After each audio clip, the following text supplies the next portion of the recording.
वहीं दूसरी तरफ आर्या और रुद्रमा का रूम।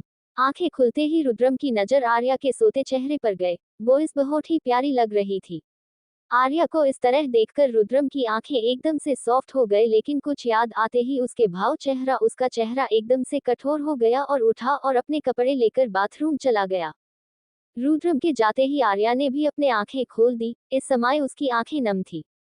उसकी आंखें तो बहुत देर पहले ही खुल गई थी, पर रुद्रम को उठता देख उसने झट से अपनी आंखें बंद कर ली, क्योंकि कल जो उनके बीच हुआ था उस वजह से उसे रुद्रम को फेस करने में बहुत शर्म आ रहा था।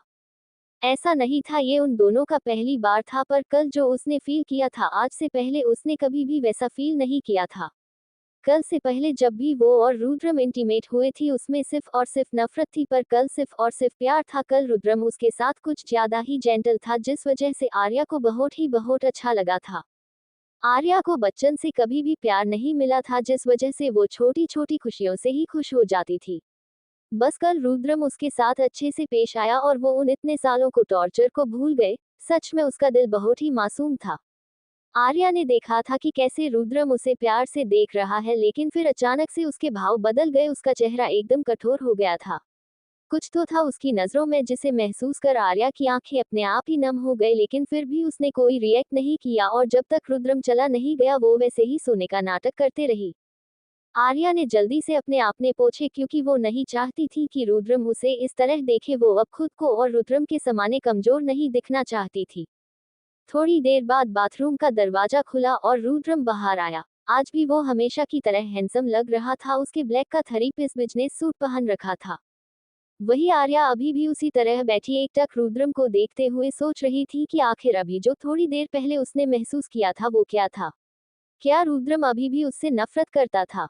अगर हाँ, तो फिर कल रात उनके बीच जो हुआ था वो क्या था? आर्या अपने ही सोच में गुम बिना पलक झपकाए रुद्रम को देख रही थी। वही रुद्रम ने जब आर्या को इस तरह खुद को देखते देखा तो वो उससे बड़े ही केज वाली आवाज में अपने वॉच पहनते हुए बोला, क्या बात है वाइफी, इस तरह ध्यान से क्या देख रही हो? पर आर्या ने रुद्रम की बातों का कोई जवाब नहीं दिया, क्योंकि वो अभी अपने सेंस में ही नहीं थी। वही रुद्रम को जब आर्या को कुछ न बोलता देखा तो उसकी आंखें छोटी हो गए। वो आर्या के पास जाकर उसके कंधे को पकड़ उसे हिलाते हुए बोला, क्या हुआ वाइफी, तुम ठीक तो हो? अचानक रुद्रम के यूं हिलाने से आर्या अपने होश में वापस आई और जल्दी से हड़बड़ाते हुए बोली, हाँ हाँ, क्या हुआ? इतना बोलकर वो घबराई हुई नजरों से रुद्रम की तरफ देखने लगी। आर्या को इस तरह डरता देख रुद्रम उसे शांत करवाते हुए बोला, रिलैक्स वाइफी, मैं तो बस पूछ रहा था कि आखिर क्या बात है, क्योंकि कब से बस मुझे देख रही थी। फिर उसके थोड़ा करीब जाकर उसके कानों में बड़ी ही मदहोशी भरी आवाज में बोला, कहीं रात की बातें नहीं याद कर रही थी? अगर तुम चाहो तो हम फिर से वो सब कर सकता हूँ, मुझे कोई प्रॉब्लम नहीं है। इतना बोलकर रुद्रम ने आर्या के कानों को हल्के सा बाइट कर लिया। उसके ऐसा करते ही आर्या के पूरे बदन में एक झुरझुरी सी दौड़ गई और उसका पूरा चेहरा शर्म से लाल हो गया। इस समय वो खिले हुए गुलाब की तरह लग रही थी। आर्या शर्माते हुए रुद्रम को खुद से दूर करते हुए बोली, आप भी ना, सुबह हुए नहीं कि आप फिर शुरू हो गए, और वैसे भी ना मेरा ऐसा कुछ मन है ही नहीं, मैं ऐसा कुछ करना चाहती हूँ। और इतना बोलकर आर्या अपने चादर को संभालते हुए बाथरूम में भाग गई। आर्या को इस तरह शर्माता देख रुद्रम फिर से बहकने लगा था, मगर कुछ याद करके उसके चेहरे पे फिर से वही कठोर भाव आ गए। उसने एक गहरी सांस ली और खुद को शांत किया और एक नजर बाथरूम की तरफ देख सीधा नीचे चला गया। वही रुद्रम जैसे ही नीचे आया उसकी नजर निखिल पर गए। वो बड़े आराम से सोफे पर पसरकर बैठा था, जैसे ये उसका ही घर हो। रोहन रुद्रम का बहुत अच्छा दोस्त था, साथ ही साथ वो उसका बिजनेस पार्टनर भी था। उसे रुद्रम के बारे में हर छोटी सी छोटी बात पता थी, चाहे वो कितनी भी भयानक क्यों न हो। रुद्रम ने निखिल को इग्नोर किया और किसी राजा की तरह सीधे सोफे पर जाकर बैठ गया। तभी वहां एक नौकर जल्दी से रुद्रम के लिए कॉफी लेकर आया। वही रुद्रम को इस तरह खुद को इग्नोर करता देख भी निखिल को कोई फर्क नहीं पड़ा और वो उसी तरह लेटा रहा, क्योंकि उसे रुद्रम के नेचर को अच्छे से जानता था। उसे पता था कि रुद्रम को ज्यादा किसी से बात करना, घुलना मिलना पसंद था, बस अपने काम से काम रखने वालों में से था। वो उसका इकलौता दोस्त था और वो भी जानता था कि उसने रुद्रम से दोस्ती करने के लिए क्या कुछ नहीं किया था। सच में रुद्रम एक जिगता जागता राक्षस था। उसे बस अपने बिजनेस से मतलब था। उसकी जिंदगी बस काम से शुरू होकर काम पर खत्म हो जाती थी। उकोश आर्या के आने से पहले तक, आर्या के आने के बाद उसकी जिंदगी पूरी तरह बदल थी। भले ही इन 2 सालों में उसने आर्या की तरफ कोई प्यार नहीं दिखाया, उसे बस अपने सेटिस्फाई करने का साधन समझा और कुछ नहीं, पर वो ये बात से ये मुकर नहीं सकता था कि उसे आर्या के साथ कितना अच्छा लगता था। उसे आर्या का के साथ एक अलग सी सुकून महसूस होता था। आर्या के आने से पहले उसके पास सब कुछ था, कुछ नहीं था तो वो था सुकून जो आर्या के आने के बाद पूरा हो गया था। पर वो ये बात मानना नहीं चाहता था कि उसे आर्या का साथ पसंद है, क्योंकि वो जब भी उसके करीब जाता था वो उसे उसका धोखा याद आ जाता था कि किस तरह उसने उसे सेड्यूस किया था, जिस वजह से उसका गुस्सा आउट ऑफ कंट्रोल हो जाता था और अनजाने में ही वो आर्या को हट कर देता था, क्योंकि उसे धोखा और धोखा देने वालों से सख्त नफरत था। वो कुछ भी बर्दाश्त का कर सकता था पर धोखा नहीं। वो चाहता तो उस रात आर्या को जान से भी मार सकता था या उसे उससे भी बटर सजा दे सकता था, क्योंकि उसने उसके रूल्स के खिलाफ जाकर उसके करीब आने की कोशिश की थी, पर उसने ऐसा क्यों नहीं किया उसे खुद नहीं पता था। वो उसे जान से मार सकता था पर उसे ऐसे तो जाने नहीं दे सकता था, क्योंकि एक बार को चीज को रुद्रम अग्निहोत्री ने छू लिया, वो चीज सिर्फ और सिर्फ उसकी थी, इसलिए उसने आर्या से जबरदस्ती शादी कर ली, शायद अपने ईगो को सेटिस्फाई करने के लिए। उसने उसके साथ हर रात वो सब किया क्योंकि वो हर रोज उसे उस धोखे को याद दिला सके जो उसने उसके साथ किया था। लेकिन जैसे ही आर्या ने उसे ये कहा कि उसे इन सब के बारे में कुछ नहीं पता था, उसे नहीं पता था कि वो उस रात वहां कैसे पहुंची, उसकी भौहें सिकुड़ गए। वो अपने नफरत में इतना अंधा हो गया था कि उसने इस बारे में सोचा ही नहीं कि इन सब में आर्या की गलती है कि नहीं, क्या ये सब किसी साजिश तो नहीं। उसने बस आर्या को अपने करीब देखा और उसे दोषी मान लिया और इतने सालों तक उसे उस बात की सजा देता रहा जो उसने कभी किया ही नहीं था। लेकिन वो भी रुद्रम अग्निहोत्री था, वो कहाँ अपनी गलती मान सकता था, इसलिए जब उसने सुबह आर्या को अपने इतने करीब देखा था तो उसे फिर से वही सब याद आ गया था जो उसने इतने सालों तक आर्या के साथ किया था। उसे कितना हॉट किया था जिस वजह से उसका चेहरा कठोर हो गया, लेकिन आर्या ने उस बात का कोई अलग ही मतलब निकाल लिया था। निखिल इधर उधर देखते हुए बोला, वैसे मेरी ब्यूटीफुल कहाँ है, कहीं दिखाई नहीं दे रही है। वही निखिल के मुंह से आर्या के लिए ब्यूटीफुल सुनकर रुद्रम ने उसे कोल्ड लुक दिया। वही रुद्रम को इस तरह खुद को घूरता देख निखिल उसे दांत दिखाते हुए बोला, ठीक ठीक है, इस तरह घूरने की जरूरत नहीं है। फिर धीरे से बोला, जलकुकरा कहीं का जब देखो जलता रहता है। रुद्रम को बिल्कुल भी पसंद नहीं था कि उसके अलावा कोई भी आदमी आर्या के करीब जाए या उसका जिक्र करे, चाहे वो उसका बेस्ट फ्रेंड ही क्यों ना हो। वो आर्या को लेकर हद से ज्यादा पजेसिव था, इसलिए उसने इतने सालों तक कभी भी आर्या को घर से बाहर जाने नहीं दिया, क्योंकि वो किसी भी गैर मर्द की नजरें आर्या के ऊपर बर्दाश्त नहीं कर सकता था। पर इन सब में वो शायद ये भूल गया था कि आर्या एक इंसान है, कोई जानवर नहीं जो वो उसे घर में कैद करके रख सकता है।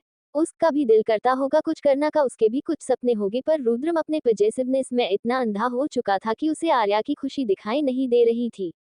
क्या आर्या अपने प्यार से रुद्रम को बदल पाएगी? क्या रुद्रम कभी आर्या को इन पिंजरे से बाहर जाने देगा? अब आगे क्या होगा रुद्रम और आर्या की जिंदगी में, जानने के लिए पढ़ते रहिए मेरी ये novel reborn of devil little wife, सिर्फ और सिर्फ पॉकेट एफएम पर। आज के लिए इतना ही, आगे जानने के लिए नेक्स्ट एपिसोड पढ़िए and please like comment and share जरूर कीजिए। एंड प्लीज आप लोग आपने रिव्यू जरूर दीजिएगा कि आपको मेरी ये स्टोरी कैसे लगी। Please please. वही आर्या हंस हंस कर निखिल से बात कर रही थी। एक निखिल ही था जिसके साथ वो खुलकर बात कर सकती थी, क्योंकि उसे घर से बाहर जाने की इज्जत नहीं थी। वो बचपन से ही अनाथ थी, उसे नहीं पता था परिवार का प्यार क्या होता है, पर निखिल में उसे बड़ा भाई नजर आता था, क्योंकि जब भी वो उसके पास होता था कुछ न कुछ करके उसे हंसाता रहता था। वैसे भी उसके लिए पैसे से ज्यादा ये छोटी छोटी खुशियां ज्यादा मैटर करती थी। वही वो इस बात से अनजान था कि कोई उसे अपने लाल आंखें से घूर रहा था, जैसे वो उसे कच्चा ही खा जाएगा। दक्ष की नजर जैसे ही आर्या की खिलखिलाते चेहरे पर गए, उसकी आंखें एकदम से शर्द हो गई, क्योंकि वो जब भी उसके साथ होता था आर्या इस तरह कभी नहीं हंसती थी, बल्कि उसे देखते ही उसकी हंसी जैसे कहीं गायब हो जाती थी, जैसे उसके कोई कांटे लगे हो और अब देखो कैसे दांत फाड़ फाड़ कर हंस रही है।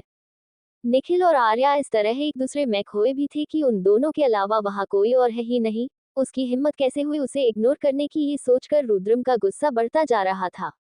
जैसे जैसे समय बीत रहा था वैसे वैसे रुद्रम का गुस्सा आउट ऑफ कंट्रोल होता जा रहा था। उसकी हिम्मत कैसे हुई किसी गैर मर्द के साथ इस तरह खिलखिला कर हंसने ली।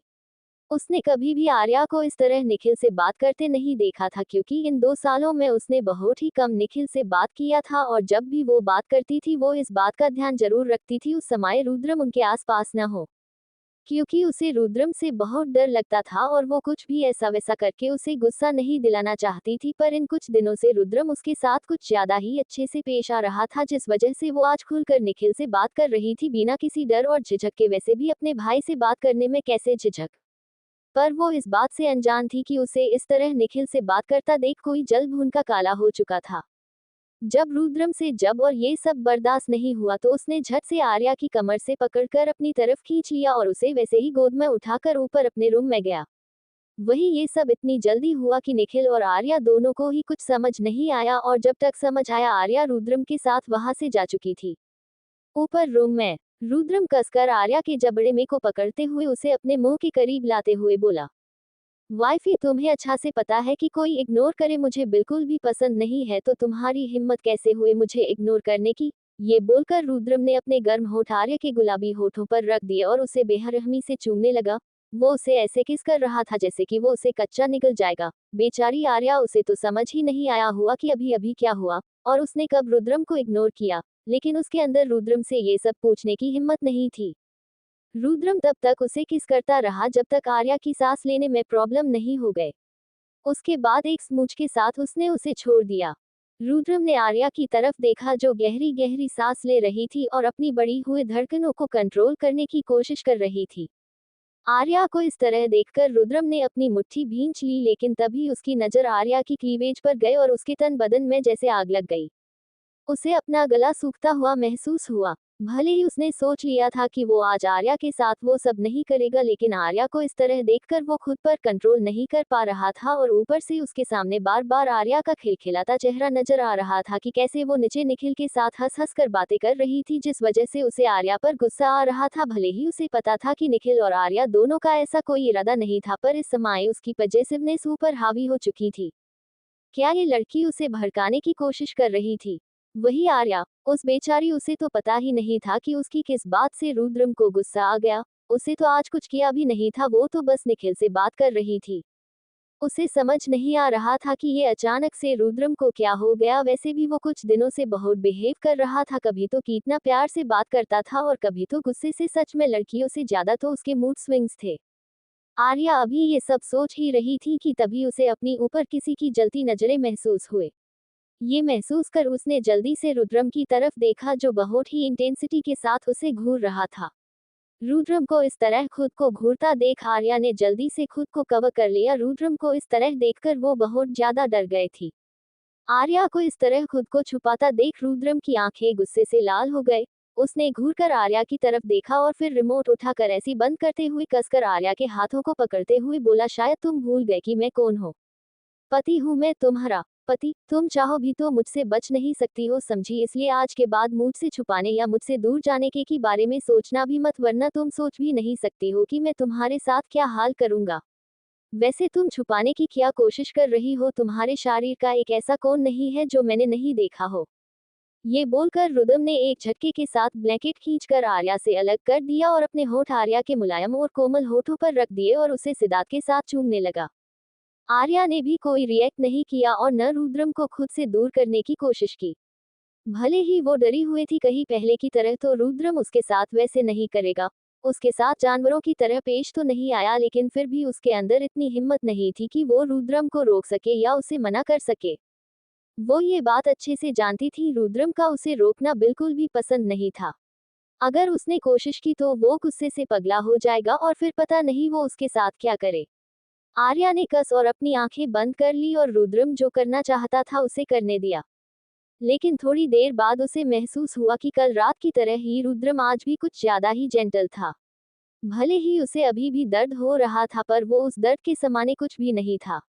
ये महसूस कर आर्या ने राहत की सांस ली और उसने कस कर रुद्रम को उसकी कमर से पकड़ लिया, वरना जो सुबह उसने रुद्रम की आंखें में देखा था उस वजह से वो थोड़ी डरी हुई थी। आर्या को इस तरह खुद को पकड़ता देख रुद्रम एक्साइटेड हो गया और वो एक्साइटमेंट के साथ वो सब करने लगा। अब उस रूम में सिर्फ आर्या और रुद्रम की आहें भरने की आवाज ही सुनाई दे रही थी। रुद्रम ने आर्या को ज्यादा परेशान नहीं किया, उसे पता था कि रात के वजह से आर्या पहले ही बहुत थकी है, जिस वजह से उसने उसे जल्दी छोड़ लिया। फिर उसके लिप्स पर सॉफ्ट किस करते हुए बोला, वाइफी मुझे बिल्कुल भी पसंद नहीं है कि तुम मेरे अलावा किसी भी हंसकर बातें करो, चाहे वो इंसान नहीं कोई भी क्यों न हो। वही ये सब बोलते समय रुद्रम की आंखें में एक अलग सा ही जुनून नजर आ रहा था, जिसे महसूस कर आर्या कौंप गए, लेकिन उसने कुछ नहीं कहा, बस जल्दी से अपना सिर हाँ में हिला दिया। अब आगे क्या होगा रुद्रम और आर्या की जिंदगी में, जानने के लिए पढ़ते रहिए मेरी ये novel reborn of devil little wife, सिर्फ और सिर्फ पॉकेट एफएम पर।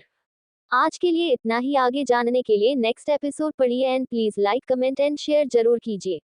एंड प्लीज आप लोग आपने रिव्यू जरूर दीजिएगा कि आपको मेरी ये स्टोरी कैसे लगी। Please please.